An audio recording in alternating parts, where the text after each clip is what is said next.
Com muita alegria, iniciamos aí hoje mais uma tarde de estudos, né? Em torno dessa obra maravilhosa. E sem mais delongas, eu passo aí a palavra para a Rudim e para a Cida, para eles fazerem a leitura e a prece iniciais. Boa tarde. Estão me ouvindo bem? Muito bem. Que bom. Então, boa tarde a todos. Vamos fazer Boa tarde, pessoal. Sejam muito bem-vindos. Nós vamos fazer uma leitura do livro Fonte Viva, de Emmanuel, né? O título é Ausentes. Lá no Evangelho de João, tem a seguinte citação. Ora, Tomé, um dos 12, não estava com eles quando Jesus veio. Tomé, descontente, reclamando provas por não haver testemunhado a primeira visita de Jesus depois da morte, criou um símbolo para todos os aprendizes despreocupados com as suas obrigações. Ocorreu ao discípulo ausente o que acontece a qualquer trabalhador distante do dever que lhe cabe. A edificação espiritual, com as suas bênçãos de luz, é igualmente um curso educativo. O aluno matriculado na escola, sem assiduidade às lições, apenas abusa do estabelecimento de ensino que o acolheu, porquanto a simples ficha de entrada não soluciona o problema do aproveitamento. Sem o domínio do alfabeto, não alcançará a silabação. Sem a posse das palavras, jamais chegará à ciência da frase.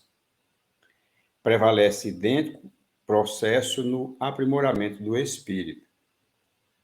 Longe dos pequeninos deveres para com os irmãos mais próximos, como habilitar-se o homem para a recepção da graça divina. Se evita o contato com as obrigações humildes de cada dia, como dilatar os sentimentos para ajustar-se às glórias eternas. Tomé não estava com os amigos quando o mestre veio.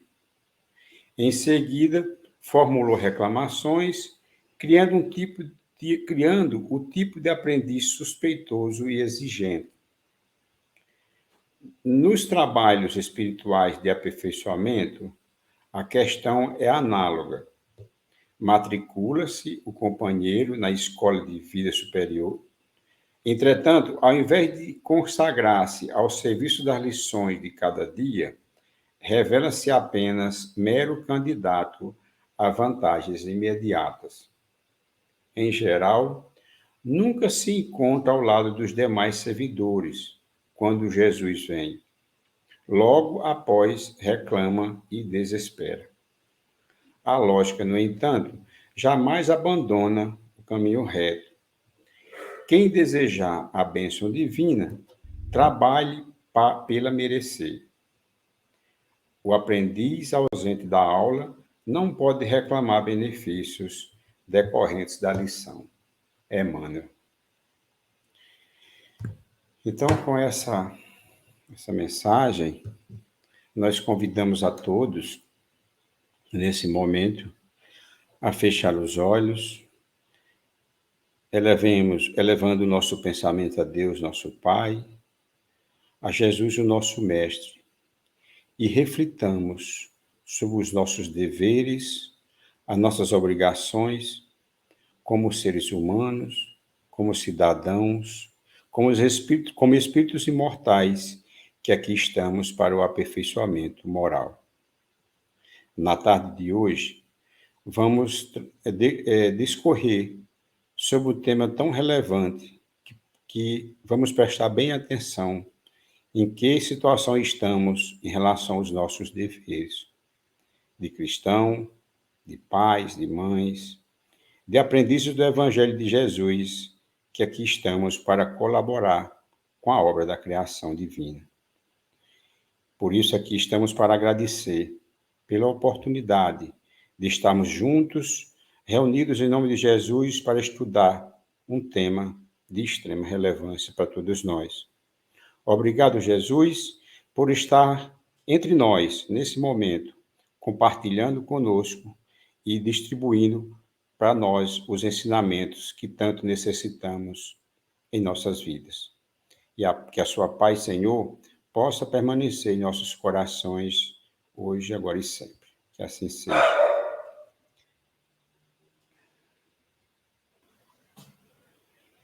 Então, vamos começar, né? Então, a gente vai ver esse assunto, né, sobre o dever, Jesus e o dever. Mas antes, vamos ver o conceito que nós temos, né, que nós encontramos nos dicionários, né, a respeito do dever. O que é o dever? E o dicionário nos diz que o dever é a obrigação de fazer alguma coisa imposta por lei, pela moral, pelos usos, os costumes ou pela própria consciência. É um encargo. Em sentido absoluto, é o conjunto das obrigações de uma pessoa, como no caso, ser fiel ao dever. E em sentido particular, uma regra de ação específica ou uma obrigação definida. A gente precisa só fazer uma diferençazinha entre o dever social, né? O dever social e o dever moral, que a gente muitas vezes confunde, né? O dever social, né, que são impostos pelas leis sociais, né, já que vivemos em sociedade, e o dever moral, porque o dever moral ele está dentro de nós, né? E é isso que os espíritos vêm nos dizer, né? Quando eles dão as suas definições de dever.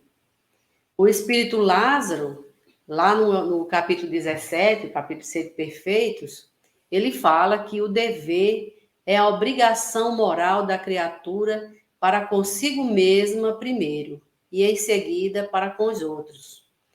E aí a gente vai pensar, quais são os deveres que nós temos para conosco mesmo, né? Primeiro, assim, que eu considero que seja o principal é o viver mais tempo na Terra. Porque quanto mais nós vivermos na Terra, mais nós teremos condições de aproveitar as nossas experiências, né? E para a gente viver mais tempo aqui na Terra, a gente precisa cuidar do instrumento que nos foi dado, que é o corpo, né? Então, o corpo ele precisa estar bem fisicamente, né? Nós precisamos estar bem psicologicamente, embora muitas vezes as pessoas não tenham a noção ou então não saibam como buscar essa saúde. Muitos não têm condição de buscar a saúde do corpo e muitos nem sabem como buscar a saúde psicológica, né? Um outro compromisso conosco mesmo é manter uma vida saudável, né? Com a boa alimentação, com o repouso, com os cuidados, né, de higiene e tudo mais. E vem aí mais um, que é crescer intelectualmente. Porque se nós somos espírito, nosso espírito precisa se intelectualizar. E aí nós precisamos aprender, precisamos buscar o conhecimento, né? Para que a gente possa compreender a vida. E cultivar o bom ânimo, né? Cultivar um bom ânimo, a alegria de viver, porque também só viver por viver, a gente não estaria cumprindo bem o nosso dever, né? É preciso viver, mas viver com alegria, com bom ânimo, procurando crescer nas virtudes, né? Procurando sermos melhores. Então, são muitos, né, os deveres, os compromissos para conosco mesmo. E aí tem, como vivemos em sociedade, temos que buscar o compromisso com o próximo, tem que cumprir os compromissos com o próximo. Aí vem a cuidar da família, né, o nosso dever de pai, de mãe, de filho, de esposa, de marido, né, de vizinho, de colega de trabalho, enfim, né, respeitando as diferenças. os níveis evolutivos uns dos outros, zelando pelo ambiente que a gente vive, seja um ambiente do lar, seja um ambiente do trabalho, seja um ambiente da casa de oração, né? Seja um ambiente global, no caso, o planeta, né? E cumprir o papel, né? Os nossos diversos, as nossas tarefas dentro da sociedade. Então, o dever, Lázaro diz que o dever é a lei da vida. Então, se é a lei da vida, não é uma coisa que eu diga assim, hoje eu vou cumprir meu dever, amanhã não sei, se eu quiser eu cumpro, se eu não quiser eu não cumpro. Então, não é uma questão de estar na nossa vontade. O dever é lei. E como lei, e falando em lei, né, vamos dizer assim, vamos lá na pergunta 614, né, que se deve entender por lei natural? Né, Kardec pergunta. E aí, a resposta é que a lei natural é a lei de Deus. É a única verdadeira para a felicidade do homem. Indica-lhe o que deve fazer ou deixar de fazer. E ele só é infeliz quando dela se afasta. Então, a lei de Deus é o norte, né? É o norte para as nossas vidas. E aí, os Espíritos perguntam, e onde é que está escrita a lei de Deus? E a resposta é que ela está escrita na nossa consciência. Então, é como se a nossa consciência fosse o livro em que Deus escreve toda a sua lei. Mas será que a gente tem consciência dessa lei? Né? O que é que vai nos dar a consciência da lei? O que vai nos dar a consciência da lei é o conhecimento que nós vamos adquirir, que nós estamos adquirindo continuamente durante as nossas existências. Né? Então, a gente vai, aos poucos, é como se, digamos, a nossa consciência fosse um tesouro que está ali bem escondido e que a gente, para chegar até ele, a gente vai ter que cavar, vai ter que desvendar. Então, é isso, a gente vai buscando, desvelando a nossa consciência através do nosso esforço de melhora, né? de cumprimento, né? de conhecimento da lei de Deus. Né? E aí vem, complementando essa pergunta, né? A 621A, ele pergunta se a lei de Deus está escrita na nossa consciência, por que é preciso que os espíritos venham fazer lembrar? Aí ele diz que é porque nós, seres humanos, nos esquecemos, né? Menosprezamos. Então é preciso que eles venham para nos fazer lembrar. Então é isso. E ele continua dizendo, né, Lázaro continua dizendo que o dever é o resumo prático de todas as especulações morais. Então, quando aquilo que devemos fazer está apenas na teoria, são as especulações morais. Mas o dever, ele é ação, ele é fato, ele é algo que se concretiza, né? Ele está lá na nossa consciência. Muitas vezes a gente não quer cumprir esse dever. E a consciência vai nos mostrando, não é por aí, vá por outro caminho, né? E quando ele diz assim, é uma bravura da alma que enfrenta as angústias da luta. Porque qual é a nossa maior luta? A nossa maior luta é conosco, né? É conosco mesmo. Porque nós temos a lei de Deus na nossa consciência e nós temos até certo ponto, né, o conhecimento do bem e do mal, que nos dá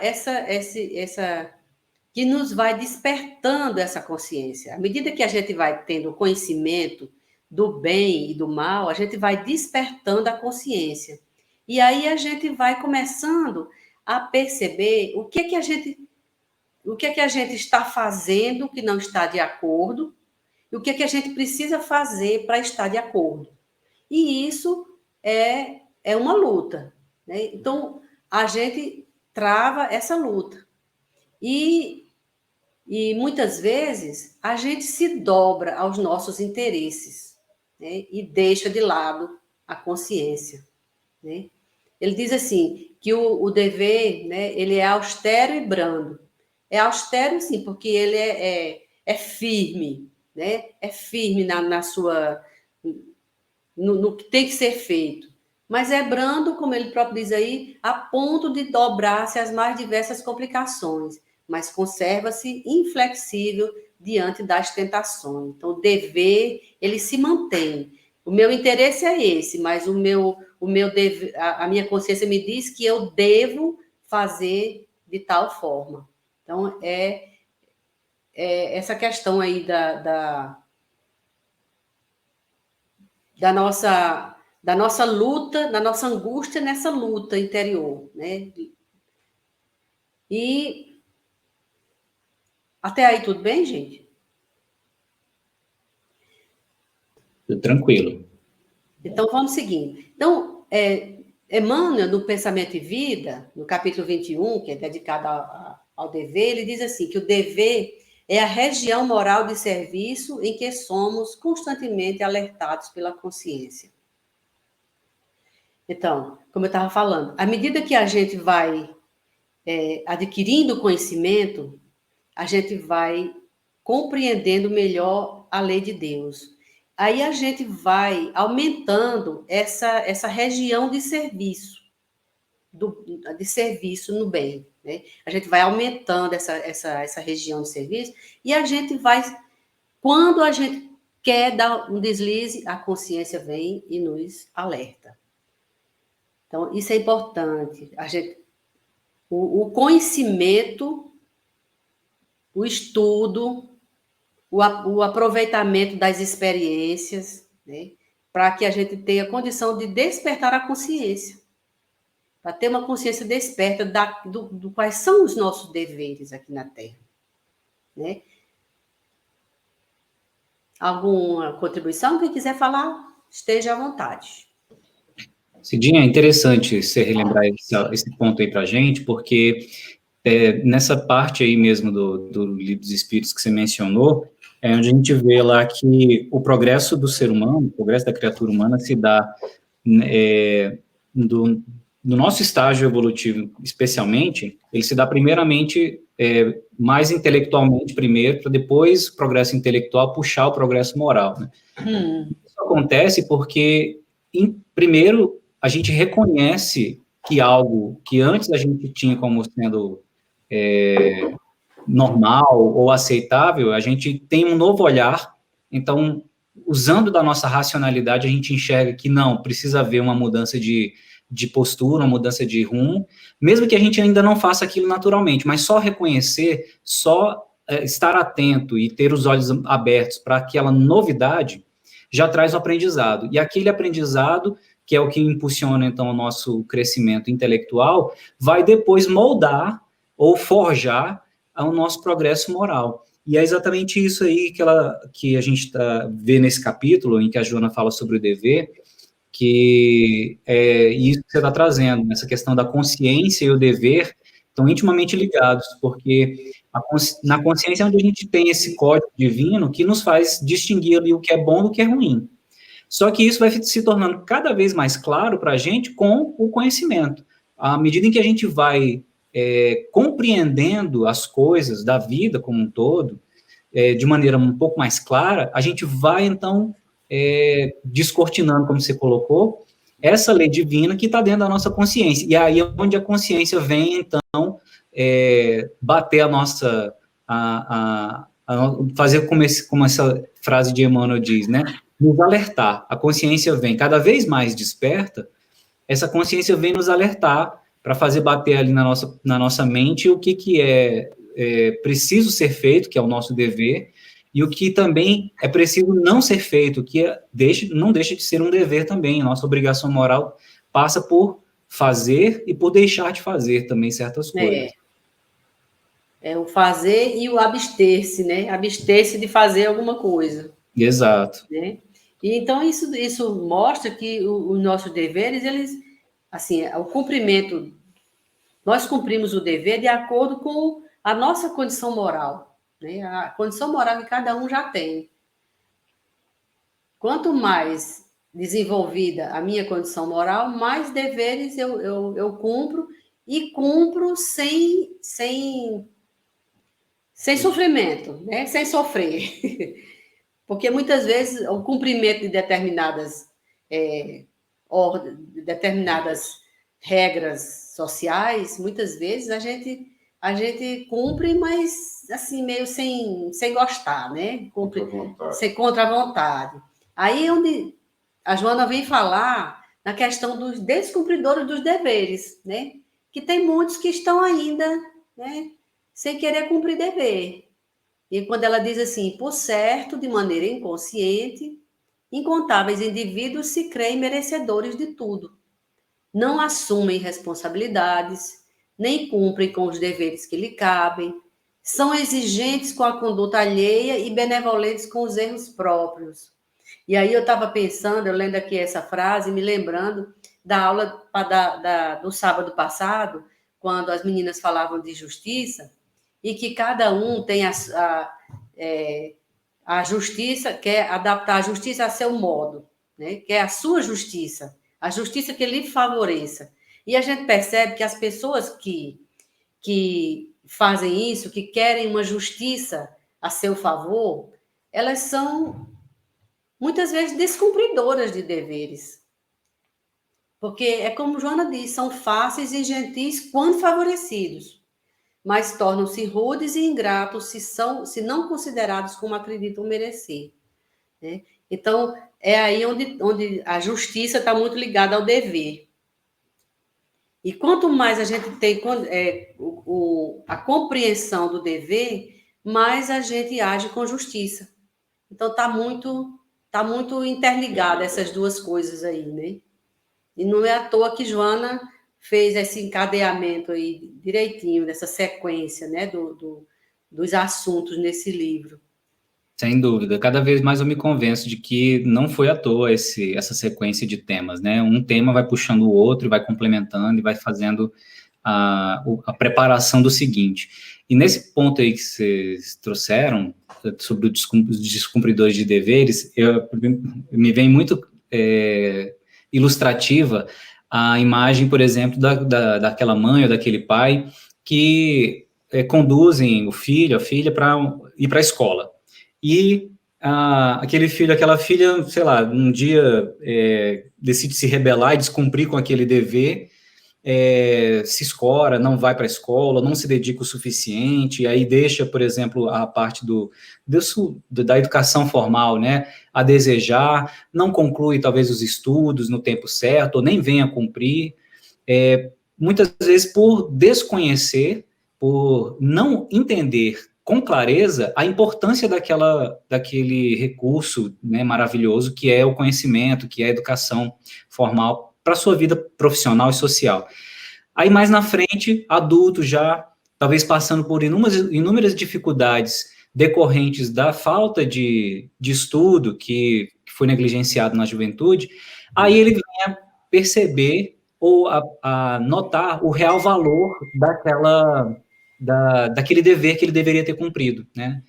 Então, é como ela coloca no começo do capítulo, que muitos de nós somos assim. Ao invés de se deparando com o dever, cumpri-lo, muitas vezes a gente é imaturo e não quer assumir a responsabilidade e se revolta. Ao invés de reconhecer o erro e procurar enxergar o que não está enxergando, acha que o que enxerga, aquilo que sabe já é suficiente, e só lá depois, às vezes com dores, com sofrimentos, com lágrimas, vem a reconhecer a importância daquilo que deixou passar lá atrás.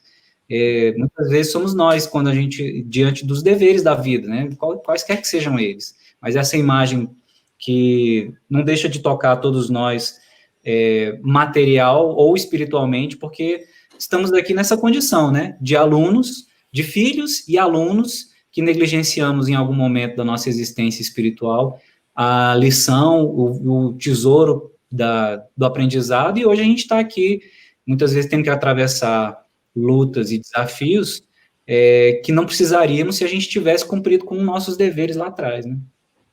Pois é. Adriano, só ainda ilustrando ainda mais o exemplo que você deu do jovem, quando ele é relapso no estudo, né? Quando jovem, ele tem todo o tempo do mundo, né? Para se dedicar aos estudos, a aproveitar ao máximo os conhecimentos, ele não faz. Aí, quando está mais amadurecido, às vezes já assumiu responsabilidade de casamento, de emprego, o tempo dele ainda está bem reduzido e ele tem que se desdobrar para fazer várias coisas que ele deixou de fazer na juventude, né? Estudar, trabalhar, prover a família. Então, isso é um exemplo de quando a gente não tem consciência, não tem conhecimento de determinadas coisas que, naquele momento da vida, a gente não enxerga, né?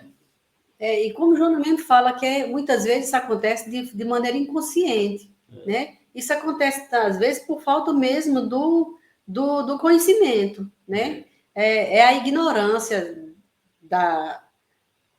das leis, a ignorância dos ensinamentos que faz com que a pessoa haja dessa forma, né? Às vezes é isso também, né? Então, vamos lá.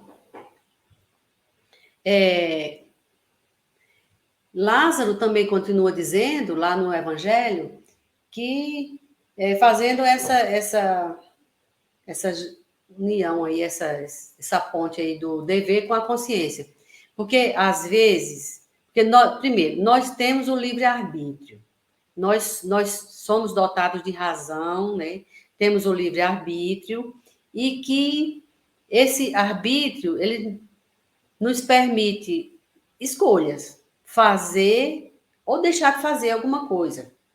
Às vezes a gente faz uma coisa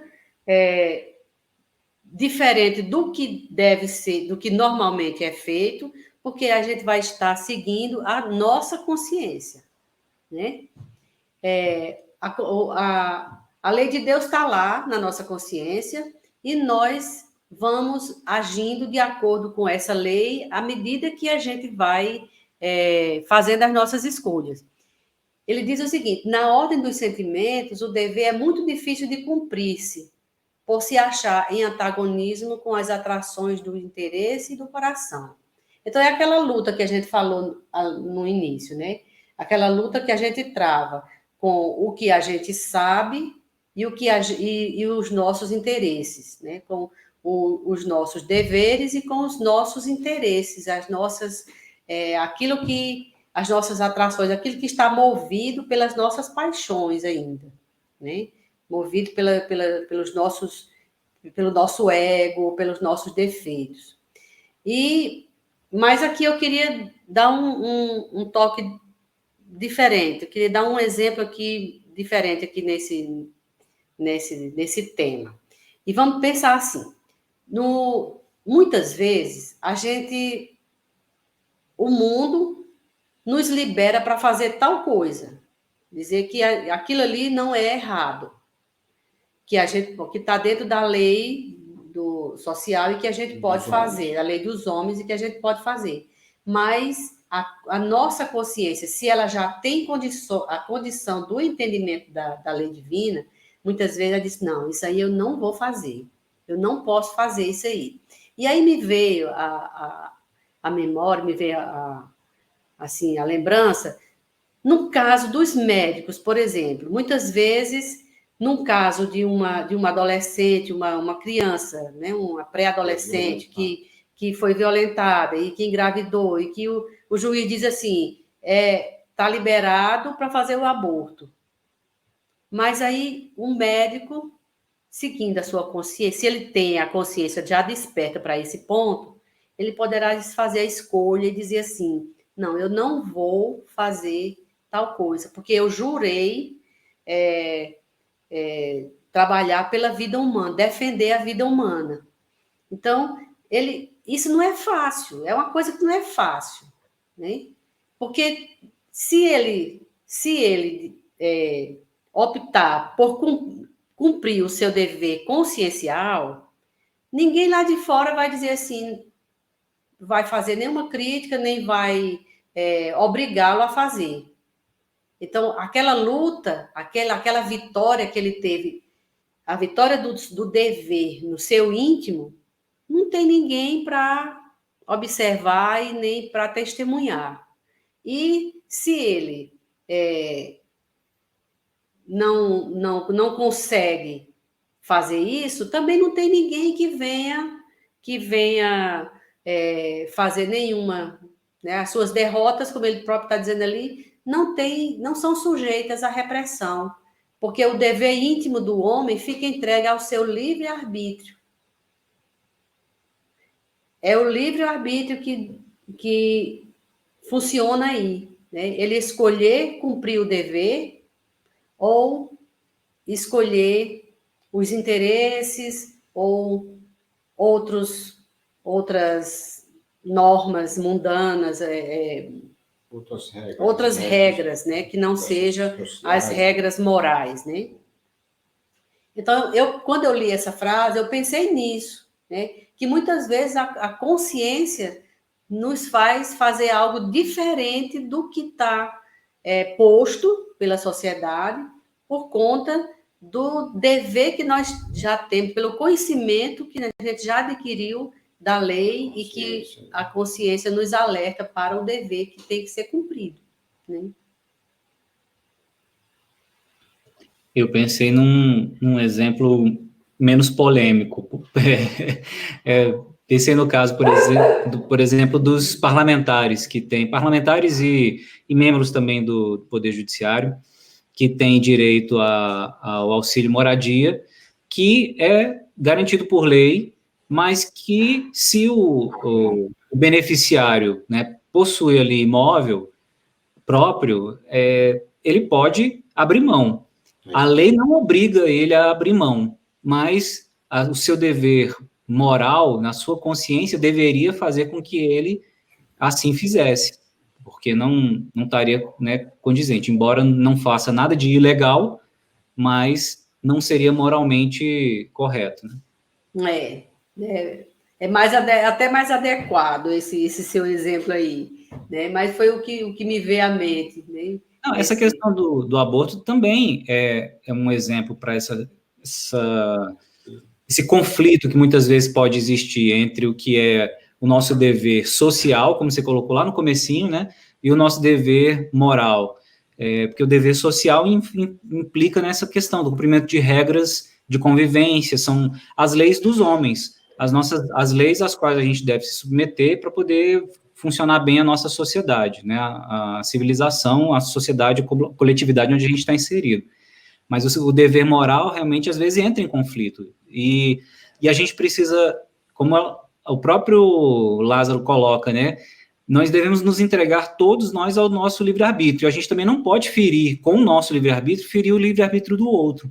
Porque imaginemos, né, nessa situação, para tornar ela um pouquinho ainda mais complexa, como se ela já não fosse suficiente, mas nessa situação que você ilustrou aí, Cidinha, imagina se a pessoa que foi vítima dessa violência não tem a mesma compreensão que nós, não seja cristã, não seja nem sequer espírita, nem católica, ou seja, não tenha essa crença de que a vida se inicia ali na concepção, de que aquele feto, por mais que tenha vindo naquelas condições, é um espírito reencarnante, é uma alma, é um espírito, é uma alma. Se essa pessoa que foi a vítima da violência não tem esse conhecimento, ela vai querer optar, vai querer fazer uso do seu direito, é o direito que está assegurado na Constituição, na lei, e aí como é que ficaríamos nós, né? Então, é um conflito claro entre a nossa consciência, o nosso dever moral e o nosso dever social. Então, não existe uma resposta única para isso, o que ele deve fazer ou não deve fazer, mas é importante a gente ter essa clareza para a gente não abrir mão de exercermos o nosso livre-arbítrio, mas nem por isso de ferirmos o livre-arbítrio do outro. Exatamente. né? E cumprir dever requer esforço, né? Não é uma coisa tão simples, não. Cumprir dever requer um grande esforço, né? Como Joana fala aí, ninguém tem o direito de fruir sem trabalhar, explorando o esforço de outro. Quer dizer, direito de fruir, todos nós temos, mas diante do direito, assim, ao lado do direito, tem também um dever, né? Que é o dever de se esforçar por conseguir trabalhar e conseguir aquilo ali. Então, o nosso trabalho, né, o nosso esforço diante da nossa consciência é o estudo, é a busca do aprendizado, para que a gente tenha condições de compreensão da lei de Deus. Porque se a gente não tiver a compreensão da lei de Deus, a gente não tem como realizar esse esforço para cumprir o dever. E ela continua dizendo: o dever de cada um o conduz na empreitada da evolução. Então, por que é que o dever nos impulsiona para a evolução? Porque para cumprirmos o dever, precisamos compreender a lei de Deus. Então, quanto mais compreendemos, mais temos condições da nossa consciência nos alertar para aquelas coisas que, se antes para nós eram coisas simples e que não nos incomodavam, depois ela passa a incomodar.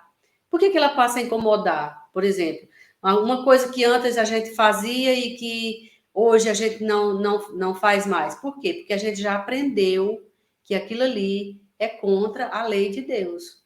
E aí, se a gente não cumpre ainda, às vezes a gente não cumpre ainda totalmente, né? A gente ainda fica assim, Senhor, eu estou ainda no caminho, eu não sou perfeita,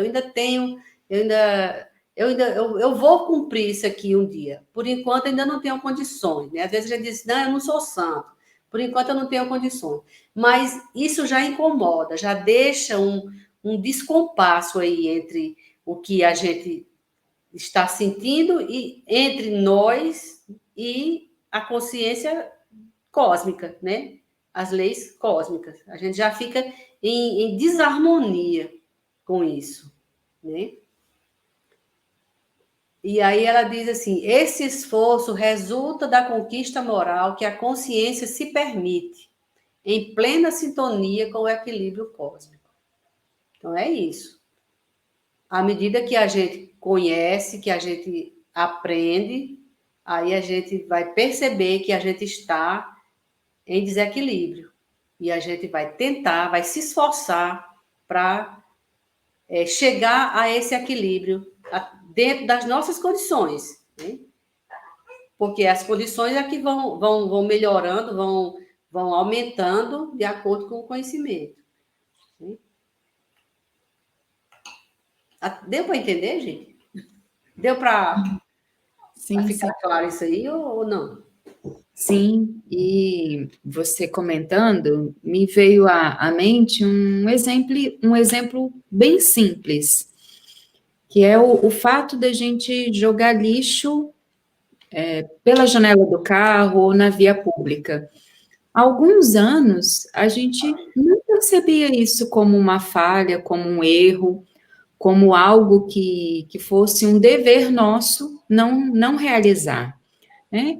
A gente pensava, não, isso aqui não tem problema algum, né? Tem os garis... É só um papelzinho, né? É só um papelzinho, tem uns garis que recebem justamente para manter as vias, e aí, com o passar do tempo, a gente foi verificando, ó, um papelzinho de cada um, forma um monte enorme de lixo, entope os bueiros, traz um prejuízo para todo mundo, é a poluição, e aí a gente passou, né, a segurar o nosso lixo até encontrar uma lixeira, ou colocar dentro da bolsa, ou ter um lixinho apropriado dentro do carro, e agora, como a gente já adquiriu esse hábito, a gente fica muito incomodado quando vê alguém que não o adquiriu ainda, ou seja, que a consciência ainda não foi desperta. Aí a gente percebe que a nossa consciência não foi desperta para o perdão, para a tolerância, porque a gente para a compreensão do nível evolutivo de cada um, né? Exatamente, a indulgência, como a Adriana acabou de comentar. Então, é importante também a gente ter essa clareza. Se já conseguimos evoluir um pouquinho na nossa consciência e repararmos algumas falhas e estamos mais próximo do cumprimento do dever, que a gente não aponte o dedo, né, para aqueles que ainda não chegaram nesse patamar. É verdade. E dentro desses deveres que nós temos que cumprir, né, tem um que é um dos maiores, que é o dever de servir. Lá no livro Encontros de Paz, Emmanuel diz o seguinte, que em matéria de beneficência, todos estamos na obrigação de doar algo de nós à vida que nos cerca. E isso não sucede tão somente a nós, as criaturas que já atingimos a razão, mas igualmente a todos os seres. Então, todos os seres, na condição em que eles se encontram, né, eles estão cumprindo os deveres que lhes cabem na obra da criação. Por exemplo, uma árvore, né? Eu gosto muito eu amo as árvores. Eu amo as árvores. Ela tem faz muitas coisas, né? E aí eu fiquei pensando, como a árvore serve? Ela dá a sombra, ela é o ambiente para numa árvore estão vários ecossistemas vivendo ali. Tem o fruto, a sombra, a purificação do ar. Então, vejam quantos deveres ela cumpre de acordo com o que a lei de Deus colocou nas suas condições, dentro das condições que ela tem de entendimento, né? Mesmo que a sua consciênciazinha lá está bem ainda restrita, mas ela desenvolve os seus deveres, né? O mineral, né, fornece os agentes químicos, vegetais, as suas utilidades diversas, seja de medicamento, seja de tudo isso que já foi falado, né? E os animais que doam o trabalho, doam até a própria, né? Se sacrificam até a própria vida para alimentar o ser humano. Então, cada um naquele espaço, né, de servir, na sua condição, ele serve, né? Então, por que nós não devemos servir? Aí Joana vem e complementa, de ser útil em toda e qualquer circunstância, favorecer o progresso, viver com dignidade, são expressões do dever diante da vida. E ela complementa que nós somos servidores do mundo. Todos nós temos, né, o dever de servir no local onde Deus nos colocou, né? E quem mais serviu do que Jesus? Até ele mesmo, lá no Evangelho de Marcos, no capítulo 10, versículo 45, ele diz assim, o Filho do Homem não veio para ser servido, mas para servir e dar a vida em resgate por muitos. Agora, vamos imaginar assim, a consciência que Jesus tem da lei de Deus. Ele está totalmente em sintonia. Se ele está totalmente em sintonia com a lei de Deus, ele está totalmente em sintonia com o dever de servir, com todos os deveres que o Espírito, né, tem para consigo, para com a lei de Deus, para com os outros, para com o universo, né? E ele, que é o nosso governador planetário, disse que não veio para ser servido, mas para servir. Imagine, né, nós que estamos ainda numa condição bem inferior, né? Cidinha, é muito interessante esse recorte que vocês fizeram aí, porque na tela anterior, no comentário da Cris, me veio à mente essa questão de que nós possuímos muitos deveres, como ela colocou, né? Às vezes você já tem consciência do seu dever cívico de não jogar o lixo na rua, mas ainda não adquiriu consciência do seu dever fraterno, digamos assim, de ser indulgente com o outro. Então, nesse momento em que ela estava se manifestando, eu estava refletindo aqui que a gente talvez possua, então, vários deveres e que a gente vai conquistando a consciência de cada um deles. Mas aí, nessa frase que eu não tinha me atentado, mas quando eu li o capítulo, agora ficou claro para mim que, na verdade, todos essas condutas nossas são expressões de um dever só, que é o dever de servir, é o nosso dever diante da vida. Porque, de fato, né, tudo na vida, se a gente pensar, tudo na criação serve a um propósito, tem um propósito, e esse propósito é de ser útil de alguma forma. Então, o nosso dever maior, né, é o nosso dever de servir, de fato. Então, os demais deveres, na verdade, eles não são deveres estanques, eles são expressões de um dever, que é o dever de servir. É muito, muito interessante isso aí. Pelo menos eu pensei dessa forma, não sei se eu sou o único que está viajando aí muito nessa batatinha aí. Não, mas é isso mesmo. E só complementando, Adriana, quando nós, né, criaturas que já temos a razão, né, escolhemos não cumprir o dever, nós vamos, né, os Espíritos dizem que nós vamos despender tempo e força para reajustar o que ele mesmo desequilibrou. Né? Desequilíbrio global, né?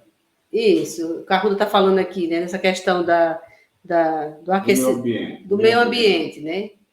Que nós estamos destruindo tanto o meio ambiente, porque não estamos cumprindo nosso dever de zelar por ele, que depois nós mesmos vamos ter que despender muita força, trabalho e tempo para reajustar, para aliviar o estrago que a gente fez. Minimizar os estragos. Né? E já voltando um pouquinho aí no que a Cris falou do papel, eu me lembro de uma vez que eu estava dando uma aula, eu estava trabalhando com os meninos, né? No tempo logo quando eu comecei a dar aula, aqui em Brasília, né? Eu estava no projeto de meio ambiente, né? E eu estava falando exatamente desse tema, de que nós pudéssemos, da gente ter o cuidado de não jogar o lixo na rua, né? Aí foi um menino falou: ah, professora, mas a gente tem que jogar o lixo na rua mesmo, porque se não tiver lixo na rua, o gari vai viver de quê? Olha a condição ainda que está a criatura. Né? Aí eu falei assim, mas se o gari, se ele tiver mais tempo, se ele tiver menos lixo para tirar da rua, e ele tiver mais tempo, ele não vai poder se dedicar a outras tarefas, como a tarefa de estudar para procurar outro tipo de trabalho? Né? Então, é isso. Cada um que está aqui, ele tem que cumprir, né, o seu dever, e se ele não cumpre, já viu, vai ter que ajustar contas aí com o que ele mesmo desequilibrou. Né? Vamos ver essa questão do dever e a ação. O dever e a ação. Joana traz aí essa frase que ela diz assim, que a ação deve predominar, porque é resultante do dever. O dever é a lei está lá na consciência, né? A lei está lá. E aí, o dever, ele se concretiza na ação. A ação é a concretização do dever. Quer dizer, se não tiver ação, não tem cumprimento do dever. Né? E ela dá aquele exemplo da parábola dos 2 filhos. Porque aí o filho disse assim, o pai disse assim, filho, vai trabalhar na vinha. Aí o filho disse, tá, pai, eu vou. Palavras, né? Prometeu, mas não foi. Quer dizer, não houve ação. Enquanto que o outro, ele disse, vai, filho, trabalhar na vinha. Aí ele disse, não vou, não quero. Mas depois pensou, a consciência atuou aí, fez ele, né, alertou para o seu dever e ele cumpriu. Ele executou a tarefa. Então, a ação, aí a gente vê, a ação, um prometeu, mas não chegou à ação. O outro não teve a intenção, a princípio, mas depois concretizou a ação. Então, o dever, sem ação, ele não é cumprido, né? Para ele ser cumprido, é preciso que haja uma ação. E é o que Joana continua dizendo, né? Para ela, quer dizer, para a ação, não se tornam necessárias palavras melífluas, quer dizer, palavras ocas, vazias, ou confortadoras, mas sim a decisão para realizá-la corretamente.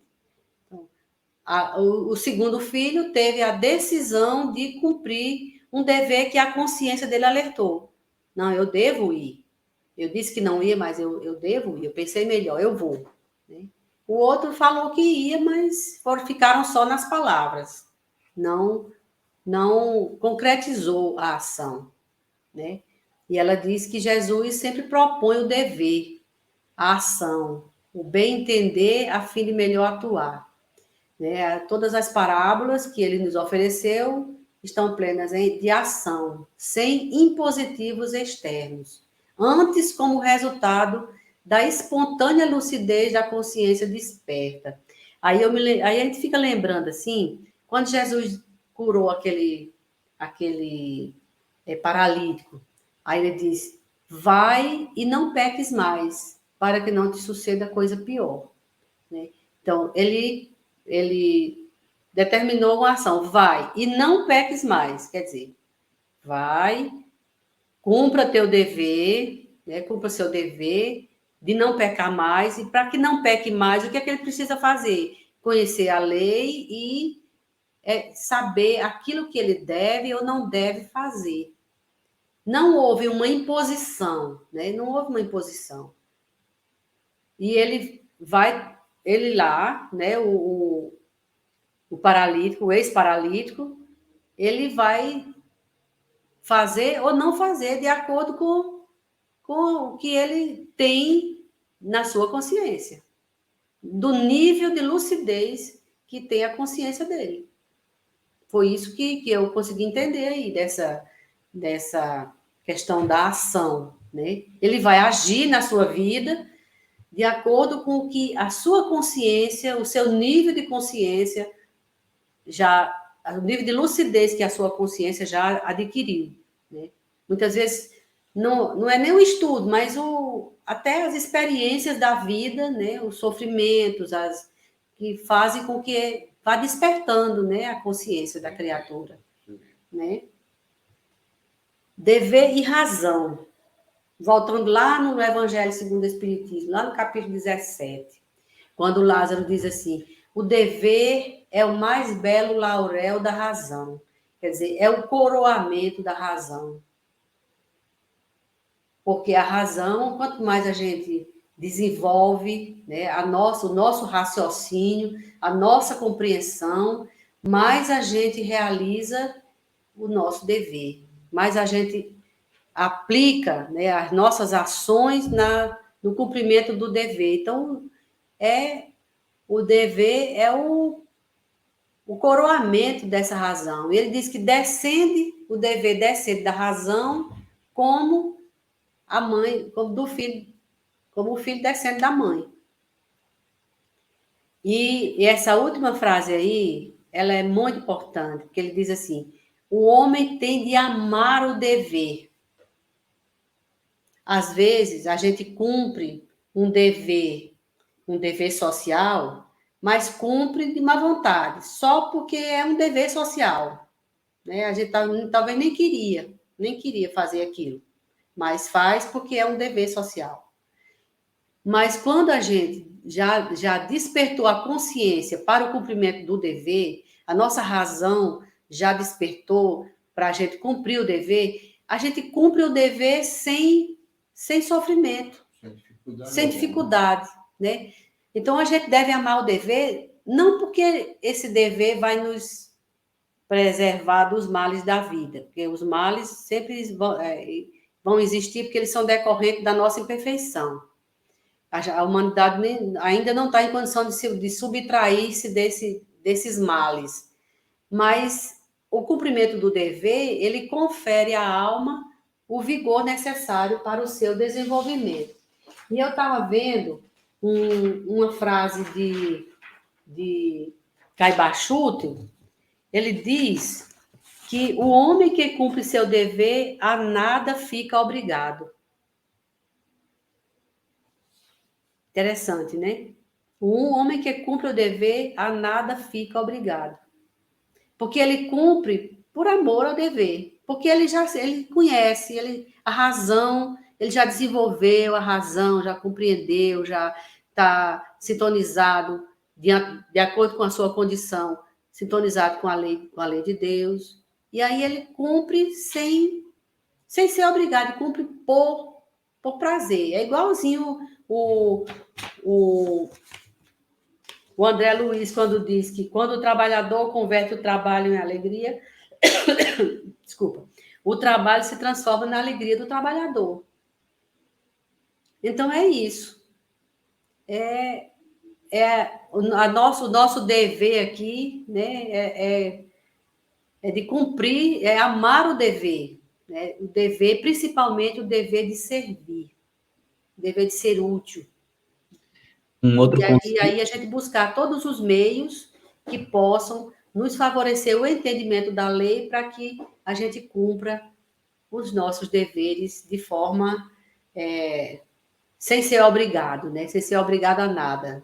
Sem se sentir obrigado. Sem se sentir obrigado, né? Desculpa te interromper aí, Cidinha, mas quando você falou dessa frase aí do Caibachuto, me lembrou também aquela outra que está no Evangelho, no item que fala sobre a obediência e resignação, que a obediência é o consentimento da razão, né? Sim. E é exatamente, e uma coisa tem relação com a outra. A pessoa que tem essa razão sendo desperta para mostrar ali o dever que deve ser cumprido, ela cumpre com esse dever com amor, como o Caibachuto coloca, né? E cumprindo com esse dever, não tendo essa obrigação, porque ele percebe a necessidade e se sente realizado perante a sua própria consciência, cumprindo com aquele dever, acaba que a criatura se torna, então, uma criatura obediente, mas não é aquela obediência subserviente, é a obediência verdadeira, como diz lá no Evangelho segundo o Espiritismo, né, que é você consentir pela razão que você está cumprindo com o dever, fazendo daquela forma, e não sendo submisso, né, porque a submissão é o contrário, é que você não aceita que aquilo deve ser feito, mas você faz, isso é submissão. Já a obediência seria isso, você, com a sua razão desperta, cumpre com o dever porque sabe que é o melhor ser feito. E aí, sabendo e fazendo o melhor, a gente remete àquele conceito de Jesus em honra, no capítulo Jesus em honra, onde a Joana diz que honra é o cumprimento, é fazer o melhor, sempre. Então, é isso. Uma coisa está relacionada à outra, né? Gente, eu estou monopolizando os comentários hoje, o povo está caladinho. Pois é. Aí eu vou perguntar para o povo aí. Povo, qual a função do dever em nossas vidas? Pense aí. Mas quem vai nos esclarecer bem direitinho isso aí, não sou eu, não. É Arthur Valadares. Então, vamos finalizar nossas reflexões de hoje com um trechinho final da palestra que Arthur Valadares deu sobre o dever. Mas a gente precisa entender qual é, então, o papel do dever na minha vida e no universo. Por que ele é tão fundamental e por que os espíritos falam tanto dele? Por que eles insistem nisso? E o que podemos aprender é que o dever é capaz, ou tem a tarefa, de sustentar 3 coisas na criação divina. A primeira delas, talvez, o motivo pelo qual todos estamos aqui. Estudando Emmanuel, boa parte das mensagens em que Emmanuel cita o dever, quase todas elas estavam acompanhadas de outra palavra: paz interior. Porque Emmanuel vai nos dizer que o alicerce, o sustentáculo, onde é construída e edificada essa paz interior, que é o grande objetivo de todos nós, ou não é? Esse estado de serenidade, de harmonia, que Jesus chegou a definir como o reino dos céus, não é isso que nos une aqui? Buscar enfrentar as situações da vida conservando essa paz, essa serenidade, essa confiança em Deus? Pois bem, em quase todas as mensagens em que fala sobre o dever, Emmanuel atrela a isso a paz de consciência. Como a nos dizer que o dever é aquele elemento essencial para garantir e sustentar a paz de nossas consciências, que é o maior tesouro que é dado à criatura conseguir aqui e além. O tesouro que não tem valor, o tesouro que não pode ser mensurado, o tesouro que não pode ser comprado, o único tesouro legítimo da criatura humana está assentado e construído sobre o dever cumprido na condição de consciência em que ela está, naturalmente. Porque não seremos cobrados na mesma proporção que o Cristo. A sua consciência é muito mais expandida e, portanto, ele tem muitos deveres maiores que os nossos. Mas na condição em que estamos, atender ao dever que a consciência já nos impõe é a garantia de alcançar esse tesouro imperecível. E, no entanto, quantos irmãos e irmãs não compram essa ilusão de que poderão ser felizes indo ou agindo contrariamente à própria consciência? Irmãos que acreditam que poderão ser felizes assambarcando os bens públicos em detrimento de multidões e acreditam que poderão assim construir uma felicidade duradoura, quando logo ali adiante serão convidados a deixar tudo aquilo para encontrar novamente a consciência. Indivíduos que acreditam que poderão ser felizes, buscando o prazer de maneira desregrada, passando por cima de sentimentos, de corações, magoando e ferindo irmãos e irmãs. E mais adiante ali, percebem que tudo aquilo era efêmero, porque terão novamente um encontro com a consciência. Eu me lembro de um caso que certa vez ouvi de um amigo do Chico. Chico, certa feita, conversava com seus sobrinhos a respeito de sexualidade. E passava-lhes algumas instruções, certamente valorizando a responsabilidade, o compromisso, a afetividade, o amor real. Em determinado momento, um dos sobrinhos do Chico se volta para ele e diz: "Nossa, tio, mas em que era você vive?" Certamente dizendo assim: "Mas isso é muito retrógrado." Então Chico diz apenas a ele a seguinte frase: "Na era da consciência, meu filho. É nessa era que eu vivo." Porque Chico, talvez como poucos de nós, já havia compreendido que de nada adianta construir uma felicidade ou uma euforia baseada num processo de ferir a nossa própria consciência ou consciências alheias, porque logo ali adiante haverá o resgate, e muitas das vezes com lágrimas dolorosas. Então essa é a ideia. O dever assenta-se sobre a paz, e daí a importância fundamental dele na vida de cada um de nós. Porque é o roteiro mais seguro para alcançarmos esse estado que viemos aqui buscar. Quando nos propomos a seguir a Jesus, é isso em última instância que buscamos. E é isso que o Evangelho descortina para cada um de nós. O dever que cada um de nós tem, de construir e de zelar pela própria felicidade, pela própria paz. Porque todos temos o direito, enquanto filhos de Deus, o direito de usufruir disso. Mas não existe na criação divina direito sem deveres. Todo direito está atrelado a um dever, inclusive o direito de usufruir a paz íntima. Então esse é o primeiro ponto fundamental da reflexão sobre o dever. A garantia e a manutenção de nossa paz, da paz espiritual, da paz interior, que não pode ser comprada. Não há outro caminho para edificá-lo. Mas dirá Emmanuel também, também na mensagem que já citei, capítulo 21 do Pensamento e Vida, dirá ele assim: o dever é a faixa de ação no bem que o Supremo Senhor nos descortina a cada um de nós, na sustentação da ordem e da evolução em sua obra divina, no encalço do nosso próprio aperfeiçoamento. Então o que ele está dizendo basicamente é o seguinte: para cada um de nós, no nível de consciência que estamos, existe uma certa faixa de ação no bem, que tem dois objetivos fundamentais, além da paz: a manutenção da ordem na criação divina e a sustentação da evolução, do progresso espiritual. Da ordem em que sentido?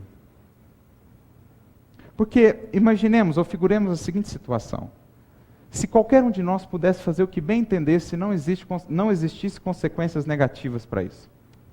Que tipo de espírito seríamos nós ainda hoje? Que tipo de coisas estaríamos buscando? Que tipo de atitudes estaríamos tomando?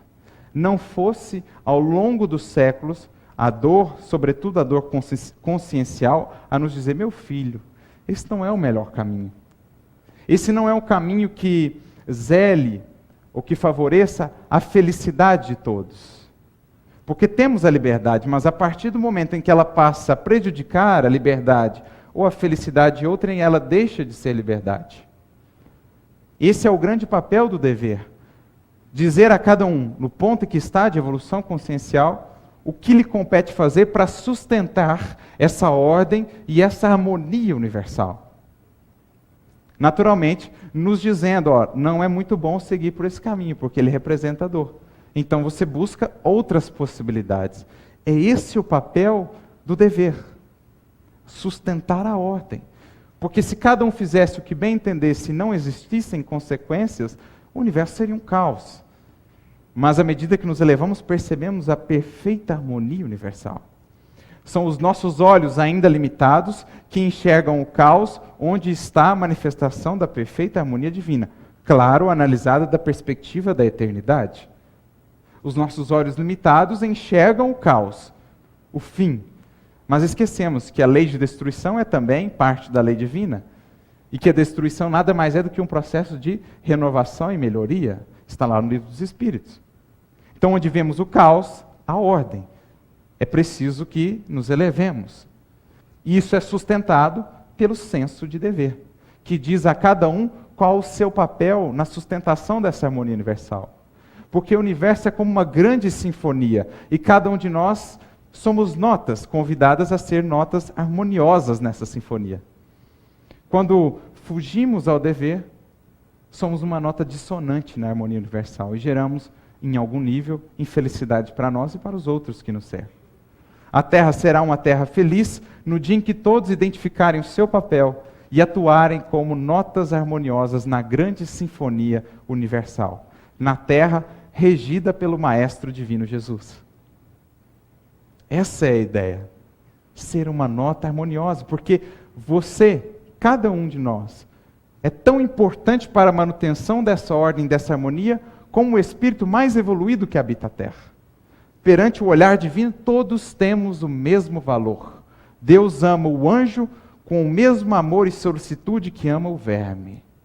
A questão é o quanto cada um de nós já também retribui a esse amor a partir do despertar da consciência. É isso que nós somos convidados a fazer. Entender o nosso papel nessa grande harmonia e solidariedade universal.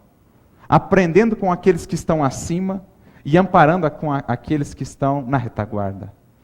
Porque há também essa grande escada, que começa lá em Deus, nos espíritos mais puros, os Cristos dos Cristos, talvez, que nós sequer conseguimos conceber. O Cristo, por exemplo, do sistema planetário, que na voz de Chico Xavier, com todo respeito a Jesus, disse Chico, é um Cristo de maior poder criador do que o Cristo da Terra. E sabe-se lá onde vai terminar essa escala? Enfim, não termina. Porque por mais que avancemos, há ainda o infinito para chegarmos a Deus. Mas enfim, começa essa escada. E cada um no degrau que está, tem dever para com os que estão abaixo. Porque a sua consciência já entendeu o seu compromisso para com seus irmãos que ainda não alcançaram o estágio em que ele está. É por isso que o apóstolo Paulo, no versículo 14 do capítulo 1 da carta aos Romanos, vai dizer assim: eu me considero devedor a gregos e a bárbaros, a sábios e a ignorantes. O Espírito Emmanuel vai comentar essa mensagem e vai dizer assim: mas que tipo de dívida é essa que Paulo tinha para com esses espíritos? Dirá Emmanuel: é a dívida daquele que aprendeu e agora reconhece o seu dever de ensinar aquele que ainda não aprendeu. É o dever daquele que já consegue amar e entende o seu compromisso para com Deus de amparar o irmão menor que ainda não aprendeu a amar. Então quem sobe deve a quem está embaixo. por isso diz Emmanuel, aquele que entende esse mecanismo, essa solidariedade universal, encontra grande consolação. Porque agora, de maneira até lúdica, aqueles que estão acima nos devem, somos credores deles. Bezerra de Menezes nos deve, Joana de Ângeles nos deve, Emmanuel nos deve, até o Cristo nos deve. Ele mesmo disse, eu desci à terra para atender à vontade dele, que me disse que eu não deveria deixar nenhum de vocês se perderem, nenhum dos pequeninos a mim confiado é da vontade do meu Pai que se perca. Então ele sabe o dever que ele tem para conosco, por isso desceu. Então esse é o dever de quem avançou e passa a ser devedor de quem ficou para trás. Nessa nova análise, dirá Emmanuel, Nero não seria o perseguidor dos cristãos, mas sim o necessitado da luz que os mártires cristãos tinham a dar. Veja como muda tudo. Nero não era o perseguidor dos cristãos. Nessa perspectiva, aos olhos de Deus, ele era o irmão mais necessitado que carecia da luz que os mais evoluídos tinham a dar. Então é essa a grande solidariedade universal, belíssima e altamente consoladora aos nossos corações, porque todos temos esses que avançaram mais e fazem de tudo para nos auxiliar a subir também os degraus que eles já trilharam. Mas diz Emmanuel, tem também a tarefa, o dever, de sustentar a evolução na criação divina. Porque é aquilo que falávamos. Estamos em um certo patamar evolutivo, um patamar de consciência. Vem a instrução, a revelação, e descortina para nós um novo patamar. E enquanto não subimos esse patamar, sentimos-nos deslocados. Então, de certa forma, o dever é esse aguilhão que nos impulsiona a subir. Porque a solução de todos os problemas que encontramos no caminho, de todas as nossas dificuldades, nunca está no degrau em que estamos, porque senão não seriam problemas. Estão sempre no degrau acima, e é por isso que eles vêm. É por isso que temos obstáculos e pedras no caminho, para que cresçamos e consigamos superá-los.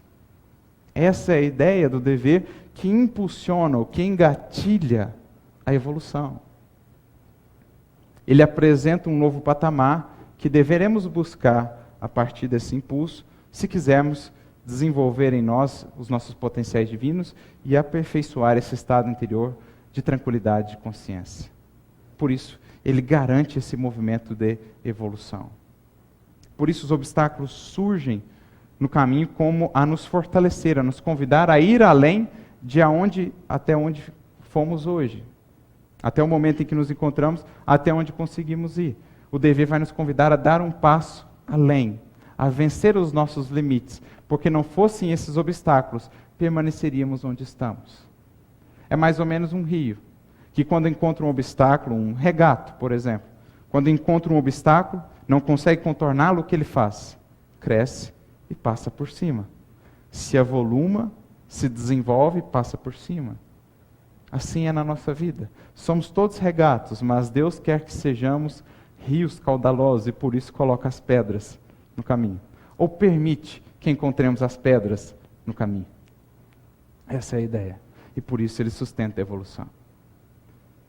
Então a gente pôde refletir um pouco melhor, a partir desse prisma interior, como o dever já está em nós, a partir das leis divinas esculpidas em nossa consciência, e como ele se amplia à medida que mergulhamos nesse processo de autoconhecimento, desvelamos essas leis e passamos a identificar melhor a nossa responsabilidade perante a vida.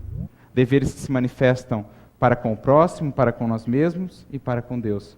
E que tem a responsabilidade ou a tarefa na criação divina de sustentar a nossa paz, a ordem e a evolução. Eis o dever, segundo a concepção espírita. Esse dever que nos impulsiona adiante e que nos conduz a uma vida cada vez harmonizada, para que a vida da coletividade humana também o seja. Mas atentemos, o dever é individual e intransferível, cada um no seu estágio. O nosso dever não é cobrar do outro o dever que lhe cabe, entender cada um o dever que a consciência já lhe impõe. Por isso, encerro com a frase do nosso querido Chico, que fica como reflexão para cada um de nós. Aos outros dou o direito de serem como são, mas a mim dou o dever de ser a cada dia melhor. Eis o caminho da paz, que Jesus abençoe a todos vocês. Muito obrigado. E aí, gente, temos ainda um tempinho. Quem quiser comentar, fazer as suas observações. Muito bom, né? Esse fechamento aí com o Arthur Valadares. Maravilhoso. Excelente. Robicinho é fã do Arthurzinho também, né, Robicinho? Eu gosto muito. Mas Nós eu somos, acho, né? Todos nós somos.